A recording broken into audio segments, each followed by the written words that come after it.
Donc, on est de retour à l'émission Sur le banc. Donc, dernier segment pour cette semaine, le segment vert et rouge. Donc, comme à l'habitude, je donne un énoncé et vous répondez par vert si vous êtes en accord et en rouge si vous êtes en désaccord.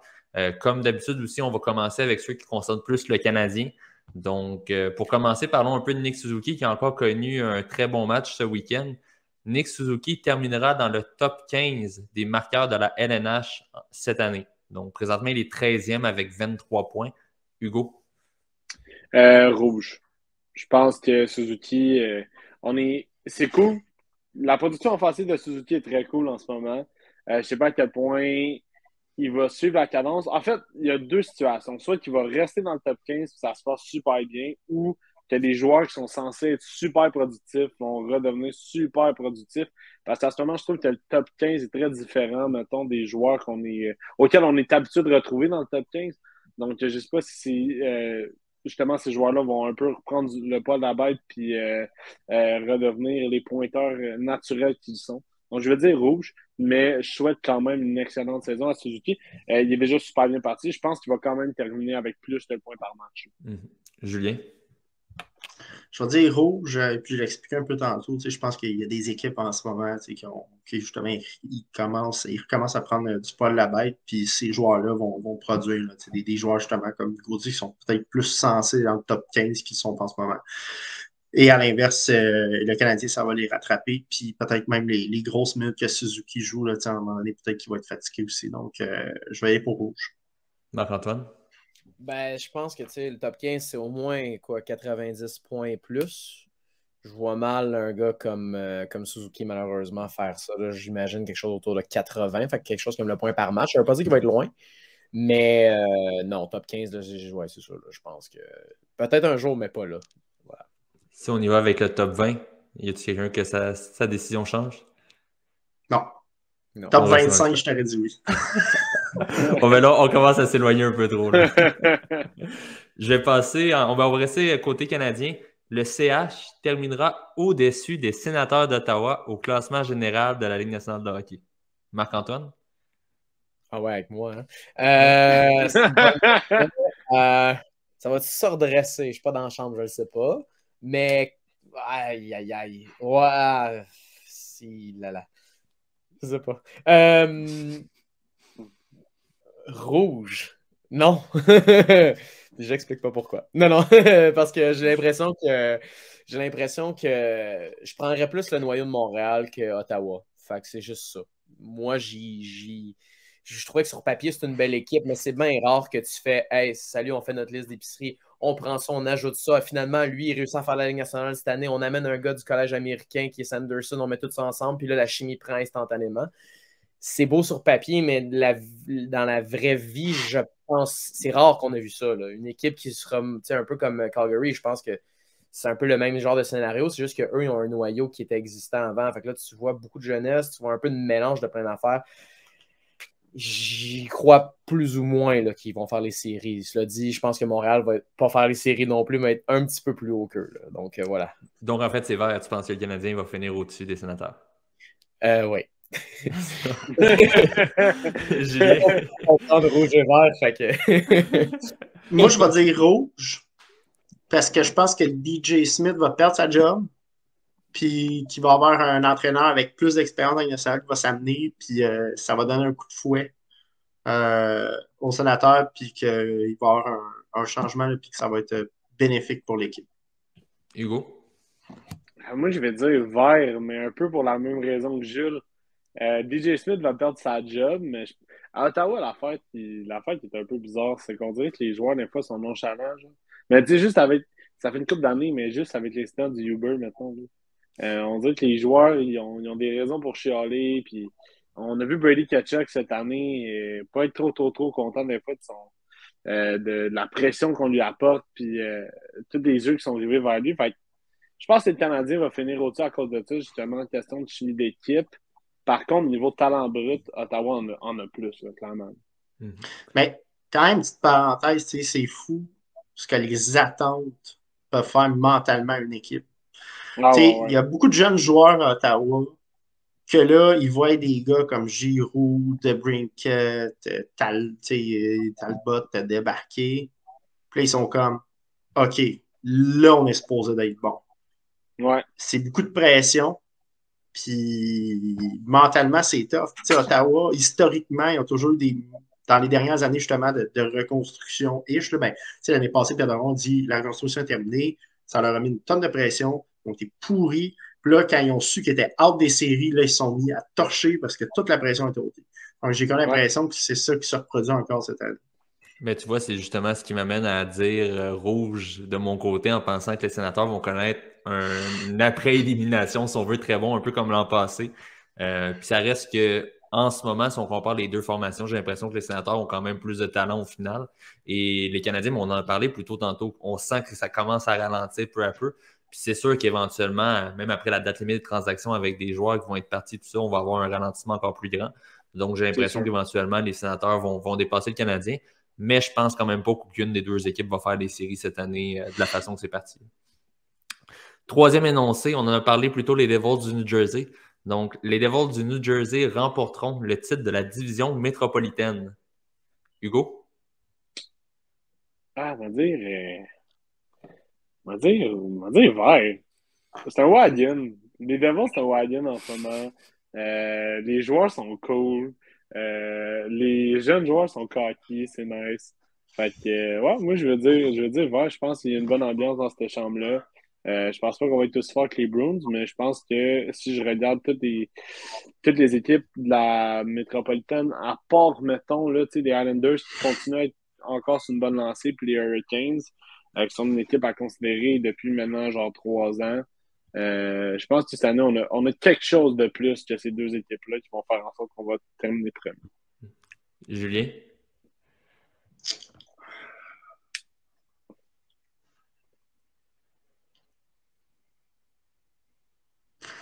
Oh, le silence. Je vais dire vert parce que j'aime pas les moves que la Caroline ont fait. Ils ont des cancers dans cette équipe-là, dont Kotkaniemi, qui coûte beaucoup d'argent. Les Islanders. Et voilà. Yes. J'ai l'impression que les Islanders, eux, vont faire les séries, mais pas à ce point-là. Comme ils vont quand même, ils vont faire les troisième ou quatrième. Il y a Pittsburgh puis Rangers qui sont à surveiller, mais pour le reste, il n'y a pas beaucoup de danger. C'est une division. Ils ont quand même un certain nombre de points d'avance. Donc, ouais, je vais dire que les Devils vont finir premier. Marc-Antoine? Ouais, moi aussi, puis j'ai l'impression aussi qu'il y a plein de joueurs qui rentrent encore dans la saison. Là, tu regardes les statistiques de Jack Hughes, moi je suis persuadé que ce gars-là peut faire 90 à 100 points, puis là il est à peu près au point par match. Oh oui. Il y a plein de joueurs de même que je me dis, ou même Dougie Hamilton qui a un certain point, c'est comme... je veux dire, ce gars-là, il y a encore de la place. Il y a plein de joueurs là, qui ont encore beaucoup de place. Puis, tu sais, Jesper Bratt, j'ai l'impression que lui, il a le beau jeu. À chaque année, on le voit comme, OK, c'est peut-être un top 9. Finalement, c'est peut-être un top 6. Finalement, c'est peut-être un top, première ligne. Là, finalement, puis le gars n'arrête pas de faire des points. Puis, tu sais, je veux dire, un peu comme on parlait là, dans la chronique à Hugo, les algorithmes, ça a l'air de quelqu'un qui travaille extrêmement fort, Jesper Bratt. Puis, je trouve que l'année passée, moi, je ne comprenais même pas qu'il n'était pas plus compétitif que ça. Puis là, cette année, je regarde ça et je me dis, écoute, ça sera pas beau tout à l'heure quand Luke Hughes va débarquer, quand Nemec va prendre du galop. Là, je veux dire, ça va être tout. Et je veux dire, c'est fou parce qu'ils sont déjà dans une belle position. Puis là, on leur rajoute encore plus de talent. Ça va vraiment être une équipe à surveiller. Mais comme je disais, j'ai l'impression qu'il y a encore de la place pour que Hughes devienne encore meilleur. Brad va continuer. Hamilton va continuer. Ouais. Ballard, quand il va revenir aussi. Ouais, Palade, exactement, qui est blessé. Moi, je suis persuadé, je regarde cette division-là, puis je me dis, c'est plus ou moins une compétition là, pour le moment. Là. Ouais, puis ils ont un bon tandem de gardiens de but. Puis, tu sais, d'un défenseur, tu sais, t'as Graves qui est énorme, qui est capable de jouer ses deux côtés. Du très bon hockey en ce moment. T'as Severson qui est bon, qui a toujours été bon dans les deux sens. Après ça, ils sont allés chercher Marino. Quel coup de génie. Ouais. Puis là, évidemment, t'as Dougie Hamilton. Puis, tu sais, t'as Palette qui va revenir, puis lui, c'est un leader. Puis, écoute, c'est tout, là, ce gars-là. Fait que, là, rajoute ça avec tous les jeunes, puis les autres vétérans qu'il y avait déjà, là, ça commence à être une solide équipe. Moi, je vais y aller avec Rouge. Je vais aller C'est correct, ça. à l'encontre, mais non, mais je pense on va avoir une très bonne saison quand même, mais j'ai l'impression, tu sais, là, pas avec la séquence de victoires, c'est sûr, il y a un écart qui s'est creusé, puis ils sont vraiment loin devant tout le monde, puis c'est vraiment impressionnant. Mais comme toute formation, ils vont ralentir éventuellement, puis c'est sûr, c'est le noyau de l'équipe, c'est quand même des jeunes joueurs. Donc, c'est sûr, de gagner sur toute une saison, ça peut être difficile. Donc, j'ai l'impression qu'à un certain moment, il va vraiment avoir un plus gros creux qu'exemple une équipe comme Tampa Bay pourrait avoir présentement. Donc, j'ai l'impression que ça va peut-être faire en sorte qu'on va finir deuxième probablement dans la division, mais pas très loin de la première place. Puis au final, ben, rendu en série, tout peut arriver. Mais je pense qu'on va être près du sommet. Mais comme Marc disait, c'est sûr que dans les prochaines années, avec tous les jeunes qui doivent arriver, ça va être probablement l'équipe à battre. Encore là, faut-il signer ces joueurs-là et être capable de tous les faire rentrer sous le plafond salarial. Prochain énoncé, on revient au repêchage de 2009. Si c'était à refaire, le premier choix au total aurait été Victor Hedman et non John Tavares. Julien. Vert. Je suis pas un gros fan de John Tavares. Puis Hedman, c'est ça. Marc-Antoine? C'est une bonne question. J'essaie de réfléchir un petit peu plus loin, là, mettons, après, c'est Tavares, Hedman, Duchesne. 4, c'est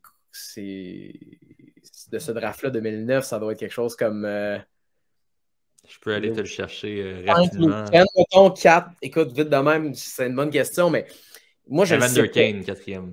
Oh, ben c'est lui. Non, c'est lui. Non. Non, mais tu sais, 5, ça va être comme Lucien, j'imagine.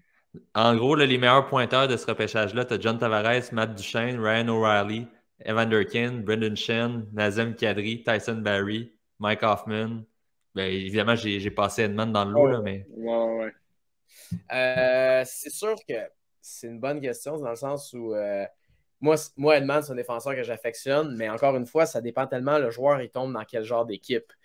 C'est sûr que si Tavares avait tombé dans une autre équipe, peut-être que Tavares ne serait pas devenu Tavares, même s'il y avait les statistiques. Écoute, je pense qu'il a fait 160 points là, dans quand il avait 17, 16, 17 ans avec son équipe. Ouais, c'est dur de passer à côté de ça à l'époque. Hedman n'avait pas tout à fait l'air. Écoute, il y a eu des premières saisons, c'est comme du 20 points, il a joué un peu. Bon. Fait je ne sais pas aussi l'apport qu'ils ont dans le vestiaire, mais là, aujourd'hui, c'est sûr que tu regardes le gars, il a 2 coupes, il est constamment nominé pour un Norris. C'est difficile de passer à côté d'un gars comme ça. N'empêche que Tavares, 2 équipes, 2 fois capitaine. Donc, tu dis, ça vaut quelque chose. C'est un gars qui est capable de faire entre 40. Même à un moment donné, l'année passée, il a fait 47 buts. Donc, tu dis, c'est 50 buts. C'est 2 raretés. Par contre, Tavares, avec le style de hockey qu'il joue aujourd'hui, je trouve que ce n'est pas tout à fait le genre de joueur qui avance. Je pense que plus ça va aller, plus ça va être difficile pour lui, parce que sa force, c'est vraiment pas le patin. Mais je pense qu'il fait partie du top 5 en protection de rondelles. Fait que écoute, de moi l'un, de moi l'autre, je serais pas malheureux. Là. Mais garde, écoute, parce qu'Edmund a 2 coupes, puis qu'un défenseur de 6 pieds 5 qui bouge comme ça, puis qui tire comme ça, qui peut jouer sur l'avantage, le désavantage, 6 pieds 5, qui est capable de jouer physique, qui constamment, écoute, son rayon de travail, je veux dire, un gars de 6 pieds 5, puis en plus qui sait jouer, ça doit être épouvantable à jouer contre lui. Là.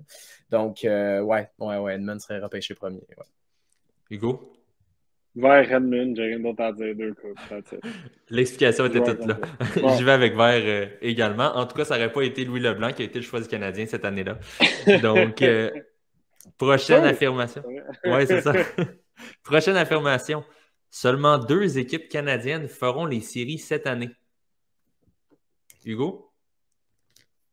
Ouais. Moi, je dis vert, je dis c'est les Jets et les Oilers. Oh, les Maple Leafs ne font pas les séries? Mais non, les Jets et les Oilers, pareil. Je pense que les Leafs, en fait. Non, c'est quand même un statement ouais, je stand by ça parce que je pense que les Leafs cette année, ça augure à quelque chose, à une recette là, pour la catastrophe. Là. Je pense qu'on s'en est vers une catastrophe. Là. D'ici la fin de l'année, je pense que c'est quelque chose qui va se passer. Et Julien?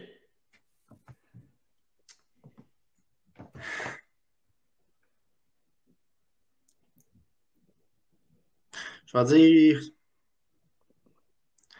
dire vert aussi. Ça va être dans l'Ouest les deux, mais je peux pas dire lesquels.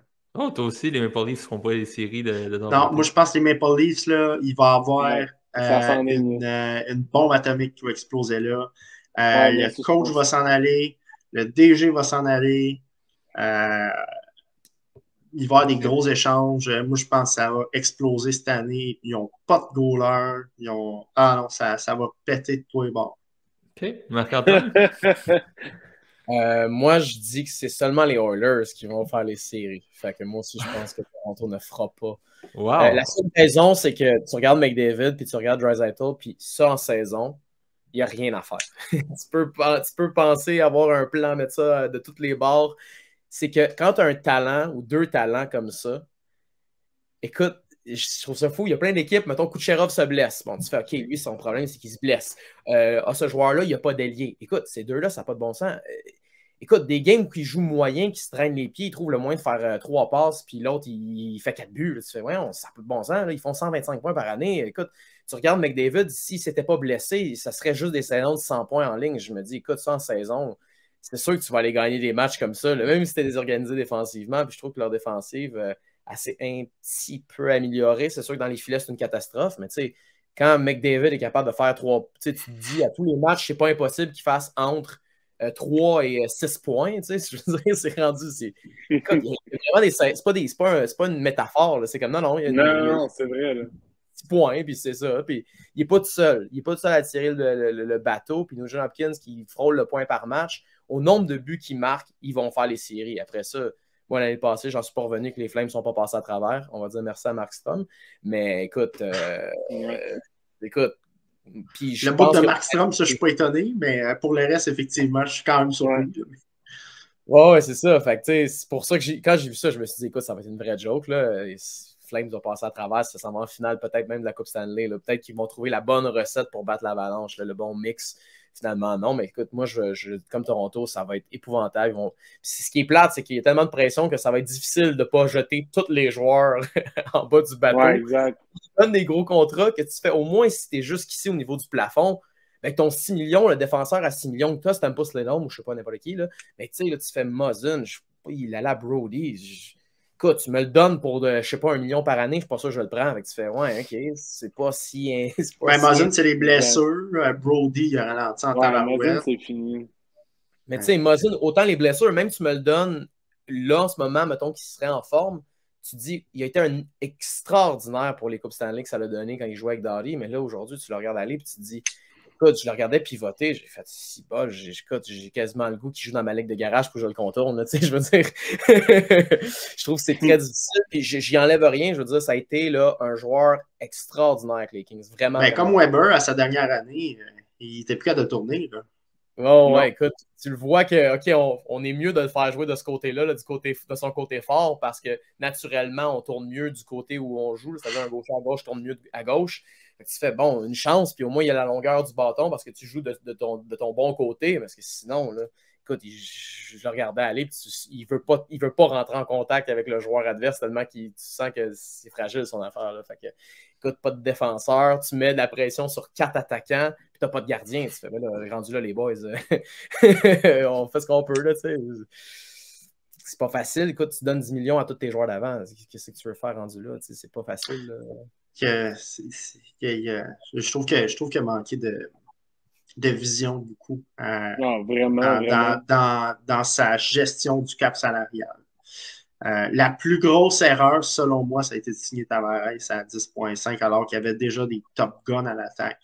Je serais allé chercher d'autres types de leaders, des joueurs de profondeur ou des défenseurs, plutôt que de signer Tavares. Ça a complètement cassé leur structure financière. Puis le pire, et puis là, ça continue. On n'avait pas essayé. Tu sais, Toronto, puis on répare des erreurs avec d'autres erreurs. Ah, exact.